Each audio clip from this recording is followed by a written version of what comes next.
Hello everyone, আজকে আমরা শিখব সেই সমস্ত সংখ্যাগুলির বর্গমূল করার নিয়ম যে সমস্ত সংখ্যাগুলি পারফেক্ট স্কোয়ার নাম্বার নয়। তো সেগুলো নির্ণয়ের জন্য অর্থাৎ সেই সমস্ত ভ্যালুগুলো বের করার জন্য আমরা জাস্ট একটা ফর্মুলা ফলো করব, সেটি হচ্ছে এটি √a ± b/2√a। তো এখানে একটা এক্সাম্পলের মাধ্যমে দেখানো যাক।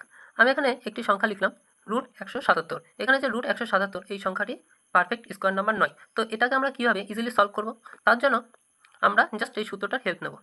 √177 এর আশেপাশে যে পারফেক্ট স্কোয়ার নাম্বার রয়েছে সেটি হচ্ছে 169। তো প্রথমে আমি এখানে 169 লিখলাম, প্লাস 177 থেকে 169 যদি বাদ দিই তাহলে দেখবো 8 হচ্ছে, অর্থাৎ 169 প্লাস 8 এই দুটো যদি যোগ করি তাহলে দেখবো 177 হচ্ছে।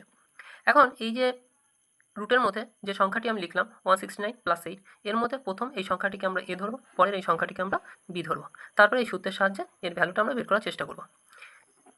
আমরা দেখতে পাচ্ছি তাহলে রুটের মধ্যে 169 প্লাস এখানে বি এর ভ্যালু রয়েছে 8/2√169 ইকুয়াল টু √169, এটির ভ্যালু হয় আমরা জানি 13 প্লাস 8/2 ইন্টু 13। এটি যদি করি এটির ভ্যালু আসবে 13 প্লাস 8/2 ইন্টু 13, এটির ভ্যালু হয় 30.307। এই দুটো যদি যোগ করে দিই তাহলে বেরোবে অ্যান্সার 3.307। তো এটা একদম যে অ্যাকুরেট ভ্যালু তেমন নয়, এটি হলো একটা অ্যাপ্রক্সিমেট ভ্যালু, যেটা অ্যাকচুয়াল ভ্যালুর প্রায় কাছাকাছি।